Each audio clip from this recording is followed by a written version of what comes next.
Espero que usted recuerde lo que hemos venido meditando, hermanos, cómo nosotros luchar y cómo poder nosotros tratar con el tema de las dudas a nivel personal, a nivel familiar y a nivel de iglesia, ¿ya? Y espero que estas meditaciones nos hayan estado ayudando a que nosotros podamos poner toda nuestra confianza en la soberanía de Dios.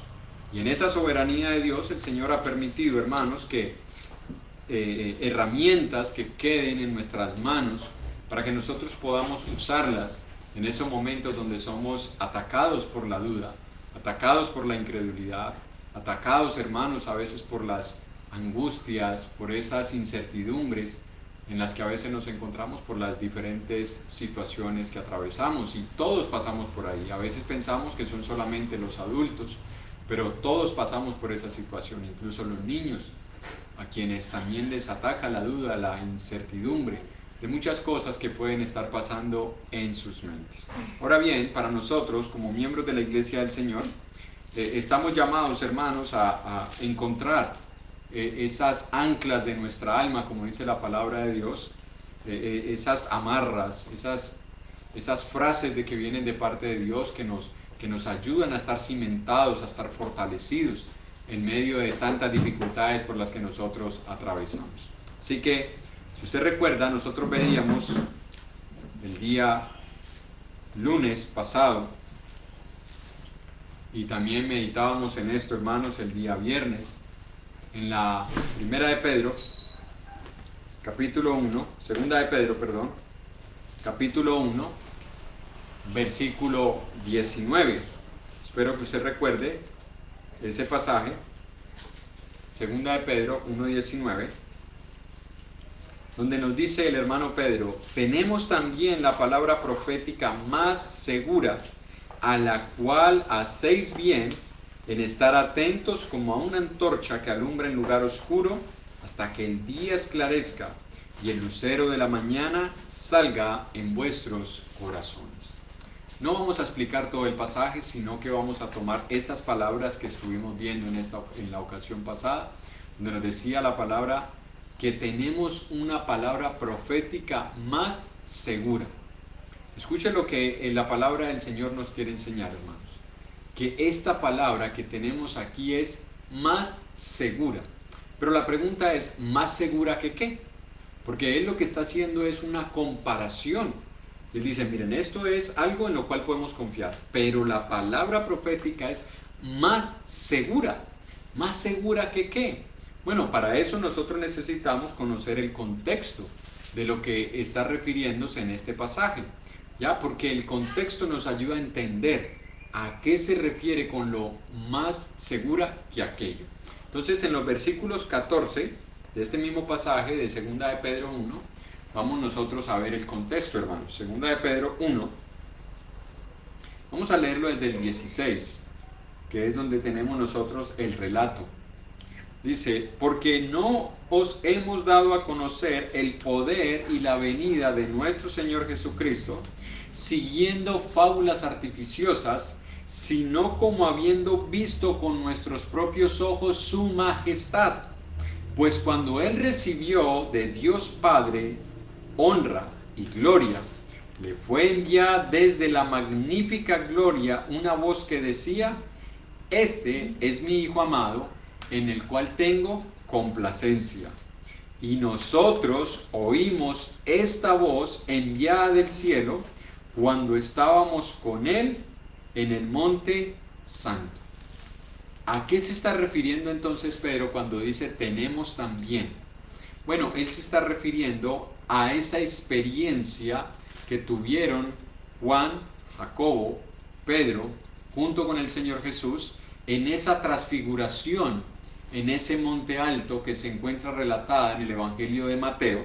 No pierda este pasaje de Pedro y vamos un momentico a Mateo, capítulo 17, versículos 1 al 4. Porque esto es lo que se cree, no por lo que se relata, cuando escucharon la voz en el monte santo, esa voz que decía, este es mi Hijo amado en quien tengo complacencia. Bueno, aquí en Mateo 17, del 1 al 4 dice la palabra de Dios. 6 días después Jesús tomó a Pedro, escuche, a Pedro, Jacobo y Juan su hermano, y Juan también habla de las cosas que vieron, tocaron y palparon, de esas cosas, esas experiencias que ellos tuvieron con el Señor Jesús, y los llevó aparte a un monte alto, y se transfiguró delante de ellos, y resplandeció su rostro como el sol, y sus vestidos se hicieron blancos como la luz. Y he aquí, les aparecieron Moisés y Elías hablando con él.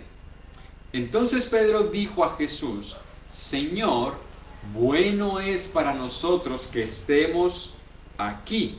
Si quieres, hagamos aquí 3 enramadas, una para ti, otra para Moisés y otra para Elías. Mientras él aún hablaba, una nube de luz los cubrió. Y he aquí una voz de la nube que decía: Este es mi Hijo amado, en quien tengo complacencia, a él oí. Entonces note lo que Pedro está relatando en este pasaje, en 2 de Pedro 1:19. Tenemos también la palabra profética más segura. Lo que está diciendo Pedro, hermanos, es que él estuvo en esa ocasión donde el Señor Jesús se transfiguró.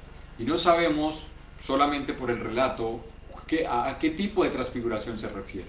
Porque ellos seguían reconociéndolo, ellos seguían sabiendo que era Jesús. El punto es que algo cambió en él, y como dicen algunos comentaristas, exégetas, es que la gloria de Dios se hizo evidente en él. Las personas que estaban allí, Jacobo, Pedro y Juan, vieron la gloria del Señor Jesús que resplandecía más que el sol. Entonces Pedro está hablando acerca de esa experiencia. Y lo que está diciendo Pedro es: nosotros les hemos dado a conocer a ustedes, hermanos, esta palabra, pero no hemos seguido fábulas artificiosas.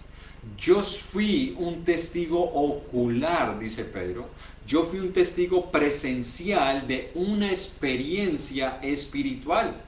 Yo estuve en todo ese espectáculo donde la gloria de Dios se manifestó, ese espectáculo celestial, y donde vino una voz del cielo, que Pedro dice que era la voz del Padre Dios, en donde les decía a ellos: no se fijen en Moisés, no se fijen en Elías, fíjense en mi Hijo, a él oigan.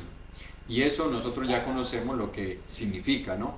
Que Jesús vino a darnos la verdadera interpretación y el verdadero significado de todo lo que Dios había revelado. Porque cuando nosotros leemos a Moisés y Elías y no los vemos a la luz de la gracia y de la revelación de Jesucristo por medio de sus santos apóstoles y profetas, puede que nosotros quedemos, hermanos, con ciertas nubes. Pero cuando la voz del Padre se manifestó y dijo: este es mi Hijo amado, a él oíd, lo que estaba haciendo era confirmando que Cristo era esa última voz por medio de la cual Dios nos venía a hablar, como lo dice la carta a los Hebreos, que Dios, habiendo hablado a nuestros padres de muchas formas en otros tiempos, ahora nos ha hablado, y algunas versiones dicen por el Hijo. Pero los exégetas y los teólogos, los estudiosos eruditos del idioma dicen: no dice la palabra por el Hijo, sino en Hijo. Es decir, el lenguaje que Dios utilizó no fue el hebreo, ni el griego, ni el arameo. El lenguaje que Dios utilizó fue Jesús. Ese fue el lenguaje. Bueno, de eso hablaremos en otra ocasión. Pero ¿qué es lo que quiero que miremos, hermanos? Bueno, que Pedro está diciéndoles que lo que nosotros ahora tenemos aquí, en esta palabra, hermanos, en esta palabra, es suficiente para que nosotros creamos.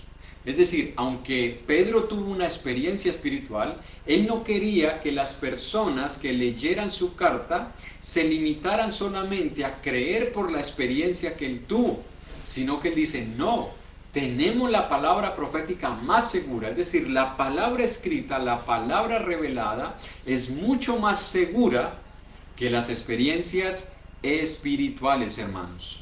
¿Saben por qué? Bueno, porque las experiencias son algo que usted y yo no podemos comprobar. Son algo que le han pasado a la persona, algo que la persona ha experimentado, y usted y yo no podemos ni desmeritarla, ni tampoco aseverarla, porque nosotros no la tuvimos. Al menos que todos tuviésemos la misma experiencia en el mismo momento, bueno, posiblemente, pero en este caso, hermanos, lo que está diciendo Pedro es, no se fijen tanto en las manifestaciones milagrosas o en las experiencias místicas, en los sueños o en las aparentes revelaciones. Tenemos la palabra profética más segura. Las experiencias, usted y yo podemos creerlas o no, y no nos pueden acusar de incrédulos o de tener dudas, porque son experiencias personales, ¿ya? Y no, usted y yo no las podemos corroborar, pero la palabra de Dios, hermanos, la palabra de Dios sí la podemos comprobar. ¿Por qué? Porque ella testifica de sí misma. La palabra testifica de sí misma. Y es por eso que el apóstol Pedro y el apóstol Pablo siempre en esa insistencia de que nosotros debemos recibir la revelación de Dios, pero no como algo espiritual y decir el Señor me reveló algo y qué bueno porque Dios me habló hoy. Miren, hermanos, eso es bueno, que nosotros sintamos que el Señor nos ha revelado, que nosotros sintamos que el Señor ha hablado en nuestros corazones. Pero si nos quedamos solamente en el sentir, si nos quedamos solamente en la superficialidad, si nos quedamos solamente en lo místico, de nada nos va a aprovechar lo que el Señor nos ha transmitido.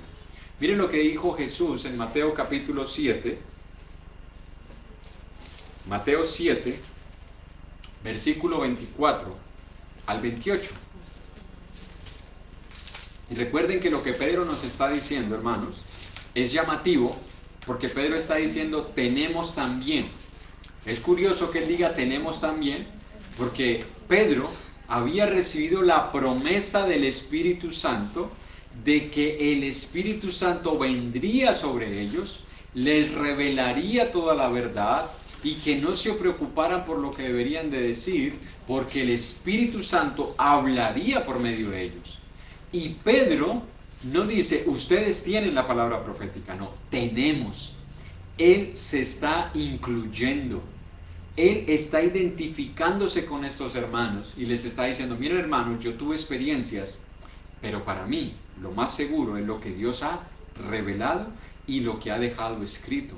Y es curioso porque en ese momento no estaban todavía todas las cartas, pero lo que había escrito era suficiente, como lo vimos en Juan 20, 30 y 31, que hizo además Jesús muchas otras señales en presencia de sus discípulos, las cuales no están escritas en esta carta, en este libro, dice Juan, pero las que están escritas se escribieron para que creáis en el Hijo de Dios y para que creyendo tengáis vida eterna.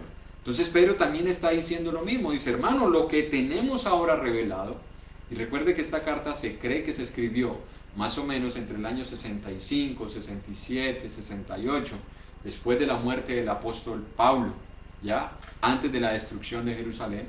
Y Pedro lo que está diciendo es, hermanos, lo que tenemos escrito es suficiente, pero no nos quedemos en la parte mística, en la parte emocional, en la parte espiritual, en la sensibilidad. Tenemos que llevarla a la práctica. Vamos entonces a Mateo 7:24. Cualquiera pues que me oye estas palabras y las hace, le compararé a un hombre prudente que edificó su casa sobre la roca. Descendió lluvia y vinieron ríos y soplaron vientos y golpearon contra aquella casa y no cayó, porque estaba fundada sobre la roca. Pero cualquiera que me oye estas palabras y no las hace, le compararé a un hombre insensato que edificó su casa sobre la arena. Descendió lluvia y vinieron ríos y soplaron vientos y dieron con ímpetu contra aquella casa y cayó, y fue grande su ruina. Y cuando terminó Jesús estas palabras, la gente se admiraba de su doctrina. Escuchen lo que dijo Jesús. Jesús no dijo solamente, qué bueno que ustedes están asistiendo a este curso o a este semicurso que se cree que fue el del Sermón del Monte de capítulo 5 hasta el capítulo 7. Y el capítulo 7 es la conclusión. Sino que lo que está diciendo Jesús es cualquiera. Escuche la frase cualquiera. ¿Quién es cualquiera?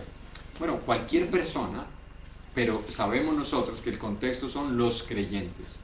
Cualquiera que me oye estas palabras, y ahí es donde nosotros necesitamos revisar que desde el capítulo 5 hasta el capítulo 7, lo que el Señor reveló allí es suficiente para que usted y yo tengamos una vida espiritual firme, sólida y segura. ¿Por qué? Porque cuando usted y yo ponemos en práctica esas enseñanzas del Sermón del Monte y las creemos y las vivimos y las aplicamos, hermanos, van a venir dificultades como esta que estamos pasando. Van a descender lluvias, van a descender ríos, van a soplar vientos que van a dar contra nuestra vida espiritual, que van a atentar contra nuestro hogar, que van a atacar la paz y la tranquilidad de nuestra familia, que las tentaciones van a llegar a nuestros hijos, va a llegar al cónyuge, va a llegar al esposo, a la esposa, van a llegar por la parte económica, va a llegar por la parte física, por la salud. De muchas formas el diablo va a atacar, hermanos, nuestra vida, nuestra fe, nuestras convicciones. Pero Jesús nos dice, si tú estás escuchando mis palabras y las haces, no te quedas en la contemplación, no esperas que el Señor se te aparezca y te revele qué es lo que debes hacer. El Señor dice, lo que te he dicho es suficiente para que tú lo pongas en práctica. Y una vez tú pongas en práctica mi palabra, tú vas a tener una vida sólida, una vida firme y una vida segura. Eso es lo que Pedro les estaba transmitiendo a estos hermanos. Tenemos también la palabra profética más segura, hermanos. La palabra tiene el poder de darnos seguridad, de darnos confianza, de darnos firmeza, de darnos convicciones, para que nosotros no dudemos de que lo que nosotros debemos hacer está ya revelado. Es posible que algunas personas estén esperando que el Señor se les aparezca en sueños, o que venga alguien y les diga, mira, el Señor me ha dado una palabra para ti. Es posible, pero si tú y yo prestamos atención, como dice Pedro, a esta palabra, como a una antorcha que alumbra en lugar oscuro, hermanos, vamos a tener luz y vamos a saber cómo caminar en este mundo lleno de engaños, lleno de mentiras, lleno de incertidumbres, lleno de inseguridades, lleno de tantas verdades relativas, que lo que es verdad hoy puede que mañana no sea verdad, y lo que sea verdad para unos puede que no sea verdad para otros. ¿Qué es lo que nos quiere entonces transmitir la palabra de Dios, hermanos? Que lo que tenemos aquí es seguro, hermanos. Ese es el testimonio de las mismas escrituras. Pero escuchen, el problema con muchos creyentes no son las dudas que tenemos, sino nuestra actitud y disposición para escuchar y obedecer la palabra de Dios. Escuche, el problema de muchos creyentes no son las dudas, no es las cosas que no hemos entendido. El problema es nuestra falta de disposición para escuchar y obedecer lo que Dios nos quiere enseñar. ¿Sabe por qué? Porque no queremos cambiar. Hay algunas áreas de nuestra vida que nosotros no queremos cambiar, y eso nos lleva a buscar unas contradicciones en la palabra de Dios, o puntos ciegos, como llamamos algunos, para poder justificar una vida desobediente. Escuche, eso es lo que sucede muchas veces. Es decir, yo puedo alegar que tengo dudas, y puede que las tenga, pero utilizo esas dudas para justificar una vida desobediente y para decir, hermano, es que si yo tengo dudas en esto y nadie me lo ha podido explicar, nadie me ha podido convencer, como dice Judas 22, algunos que deben convencerlos, entonces ¿por qué yo tengo que creer en esto otro? Ejemplo sencillo, hermanos. Algunos piensan que la fornicación no es pecado. ¿A qué me refiero con qué clase de fornicación? A esa fornicación donde un hombre con una mujer se van a vivir juntos, ellos dicen que hicieron un pacto delante de Dios y entonces no estamos fornicando. ¿Por qué, hermano? Muéstreme a ver, ¿dónde estuvo el sacerdote? ¿Dónde estuvo el notario? ¿Dónde estuvo el juez que casó a Adán y Eva? Hermanos, eso es un argumento muy rebuscado. Porque si tú te vas, hermanos, y disciernes ese planteamiento, lo que te das cuenta es que las personas no quieren comprometerse delante de Dios y delante de los hombres en un pacto formal, legal, confirmado. ¿Sabes por qué? Porque posiblemente en sus corazones estén dudando de entrar en una relación segura con esa otra persona. Entonces dejemos la puerta abierta, porque esos que muchas veces alegan que hoy están casados porque hicieron un pacto delante de Dios, se arrodillaron y oraron, el día de mañana, cuando ya no están con esa persona, y alguien les dice, pero ¿usted por qué está con otra mujer si usted se casó? No, yo nunca me casé. ¿Sí ves, hermano? ¿Ves cuál es la actitud del hombre? El hombre justifica su vida desobediente en aparentes dudas que tiene, pero no son dudas, es simplemente las concupiscencias de su corazón que lo llevan a caer en esa actitud y a buscar puntos ciegos. Y es, muéstreme hermano, es que me tiene que mostrar el pasaje y si no me lo muestra yo no creo. Bueno, a ese tipo de personas va a ser difícil de que las convenzamos usted y yo. ¿Sabe por qué? Porque si no lo convence la palabra, usted y yo no vamos a tener argumentos. Y si esa persona se convence por nuestros argumentos, peor aún, porque está colocando mis argumentos o tus argumentos por encima de la palabra de Dios. Mira este caso, para que no creas que es que me estoy inventando algo hipotético, estoy colocando un planteamiento subreal que no tiene ningún asidero. Mira que a Jesús le sucedió esto. Vamos a leer un momentico en Lucas capítulo 10, versículo 21. Lucas, capítulo 10, versículo 21 al 29 dice la palabra de Dios. En aquella misma hora Jesús se regocijó en el Espíritu y dijo: Yo te alabo, oh Padre, Señor del cielo y de la tierra, porque escondiste estas cosas de los sabios y entendidos y las has revelado a los niños. Sí, Padre, porque así te agradó. Todas las cosas me fueron entregadas por mi Padre. Y nadie conoce quién es el Hijo sino el Padre, ni quién es el Padre sino el Hijo, y aquel a quien el Hijo lo quiere revelar. Y volviéndose a los discípulos les dijo aparte: Bienaventurados los ojos que ven lo que vosotros veis, porque os digo que muchos profetas y reyes desearon ver lo que vosotros veis y no lo vieron, y oír lo que oís y no lo oyeron. Y he aquí un intérprete de la ley se levantó y dijo para probarle: Maestro, ¿haciendo qué cosa heredaré la vida eterna? Él le dijo: ¿Qué está escrito en la ley? ¿Cómo lees? Aquel respondiendo dijo: Amarás al Señor tu Dios con todo tu corazón y con toda tu alma y con todas tus fuerzas y con toda tu mente, y a tu prójimo como a ti mismo. Y le dijo: Bien has respondido, haz esto y vivirás. Pero él, queriendo justificarse a sí mismo, dijo a Jesús, ¿qué fue lo que dijo? ¿Y quién es mi prójimo? Escuche la actitud de este hombre porque es supremamente llamativa. Él le hizo una pregunta a Jesús no para aprender. Y vuelvo y repito lo que decíamos en estos días pasados. Algunos se acercan con preguntas, pero no para aprender. Son preguntas que tienen un doble sentido. Son preguntas que tienen una doble intención y usted y yo necesitamos discernimiento para no caer en la malicia, pero sí para tener prudencia. Porque algunos dicen: no hermano, no ponga malicia. No, no es malicia, es prudencia. Porque en una ocasión a Jesús le hicieron muchas preguntas los sacerdotes allá en el concilio cuando lo llevaron preso. ¿Usted sabe cuál fue la respuesta de Jesús? Guardó silencio. Y uno diría: bueno, pero el Señor tan grosero no le respondió a los sacerdotes y después lo llevaron a donde Herodes y no le respondió al rey Herodes. Él tenía que darle una respuesta. Él fue prudente, no fue malicioso, fue prudente, guardó silencio porque él sabía que cualquier cosa que él dijera no iba a ser aceptada y por el contrario se iban a llenar de más argumentos para acusarlo. Así que fue prudente. Pero miren, en esta ocasión ellos le hacen una pregunta a Jesús para probarle. Y Jesús le respondió con una sabiduría, hermanos, increíble, que como decía alguien, los prendió a ellos en sus mismas palabras. Porque la pregunta de ellos fue: ¿haciendo qué cosa heredaré la vida eterna?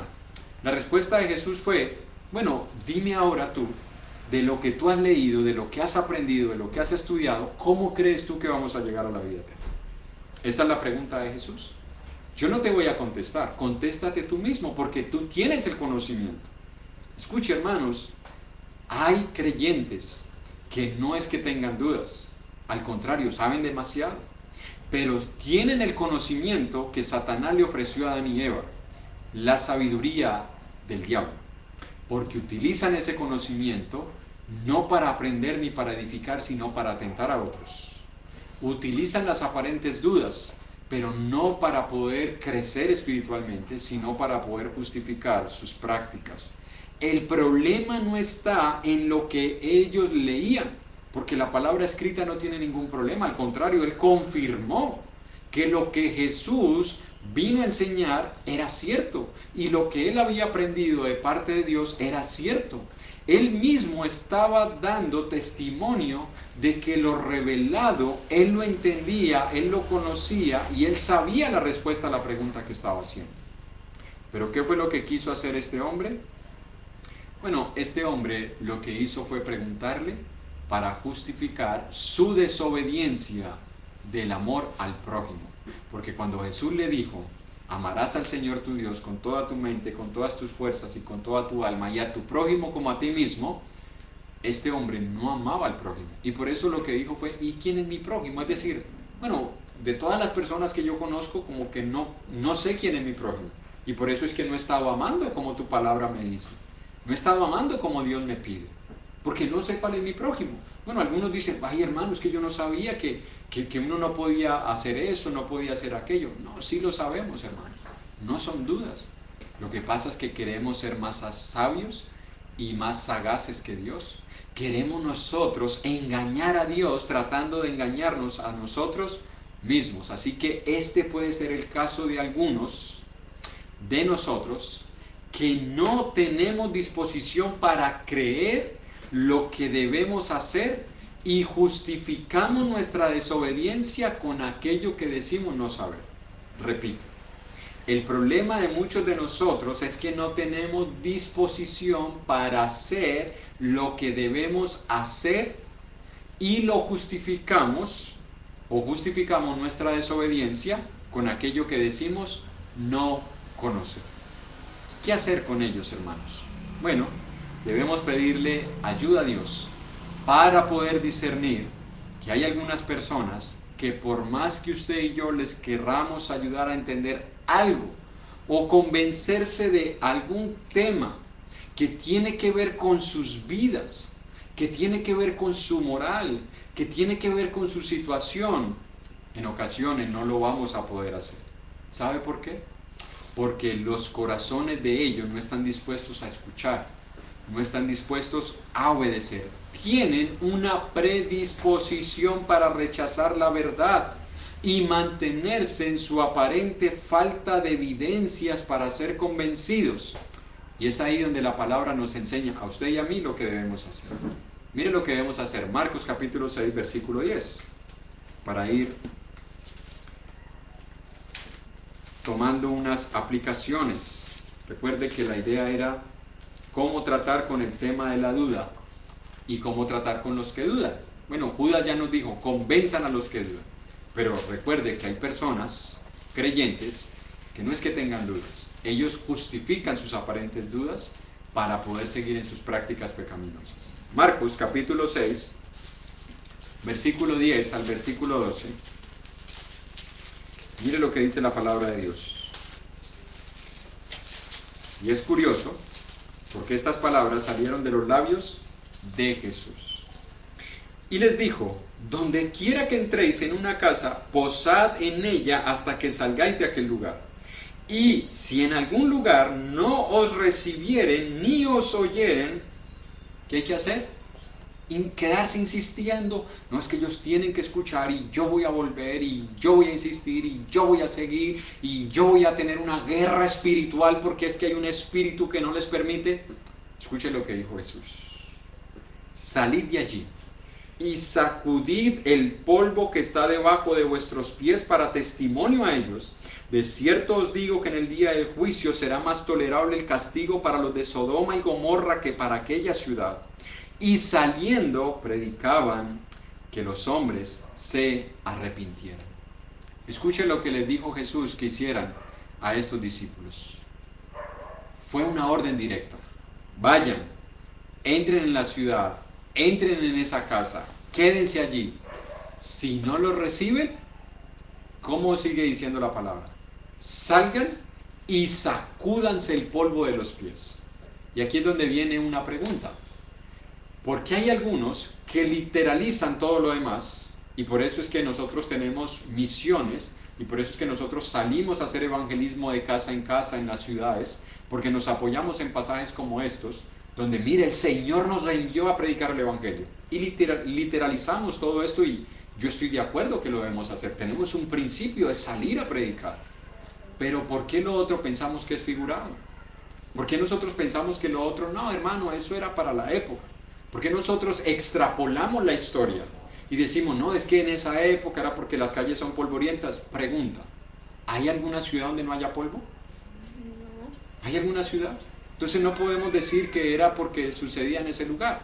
Bueno, me imagino yo que en el único lugar donde no haya polvo es en la ciudad donde vive Aquaman. Allá no hay polvo porque todo es en agua, ¿no?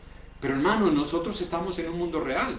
Y en este mundo real, hermanos, tenemos nosotros estos principios que nos ayudan a poder hacer lo que debemos hacer cuando una persona, quien usted y yo estamos tratando en el amor del Señor, convencerla para que no se pierda, sino para que reciba la palabra de Dios. Y esa persona está obstinada a no querer escuchar. Escuche las palabras de Jesús. Salgan de aquel lugar y sacúdanse el polvo de vuestros pies. Alguien estará diciendo, hermano, pero eso fue cuando Jesús los envió. Nosotros ahora como cristianos no podemos hacer eso, hermano. Qué mal testimonio que nosotros daríamos. ¿Usted se imagina uno de creyente en un hogar diciendo, me sacudo el polvo de los pies porque ustedes no quieren recibir la palabra? Algunos dirán, no, hermano, eso no se debe hacer. Al contrario, hay que hacerse los amigos y hay que llegarles y hay que... Escuchen lo que hicieron los apóstoles. Porque si nosotros decimos que eso era antes de la iglesia y que eso no es aplicable para la iglesia, vamos a ver entonces lo que dice la palabra de Dios en Hechos 13, 48 al 51. Y terminamos con este pasaje.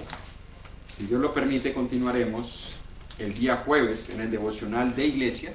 Tenemos como iglesia del Señor el día jueves. Hechos 13, 48 al 51. Vamos a ver la siguiente parte de esto. Hechos 13, capítulo 40, versículo 48 al 51. Dice la palabra de Dios.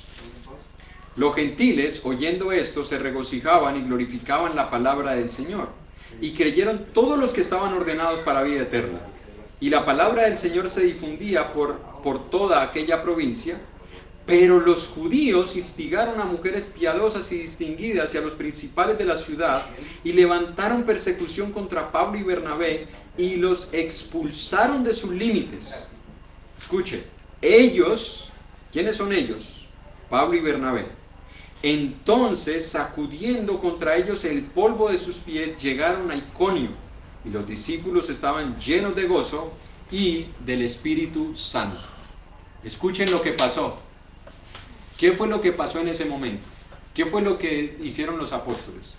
Según lo que estamos leyendo, hermanos. Ellos predicaron el Evangelio. Esas personas no recibieron el Evangelio. Esas personas se opusieron al Evangelio. Esas personas rechazaron el Evangelio. Esas personas resistieron a la predicación. ¿Y qué hicieron los apóstoles, hermanos? Se sacudieron el polvo de los pies. Estamos hablando ya cuando la iglesia está establecida. Porque cuando estamos viendo esto, hermanos, han pasado años desde el establecimiento de la iglesia en Jerusalén. Hermanos, aquí tenemos nosotros un principio que a veces nosotros no queremos aplicar o no queremos creerlo. Y ahí es donde vienen las aparentes dudas. Hermano, ¿eso sí habrá que hacerlo? Hermano, yo no quisiera sentar una doctrina y decir, esto hay que hacerlo doctrinalmente y dogmáticamente. Pero tenemos el principio, hermanos.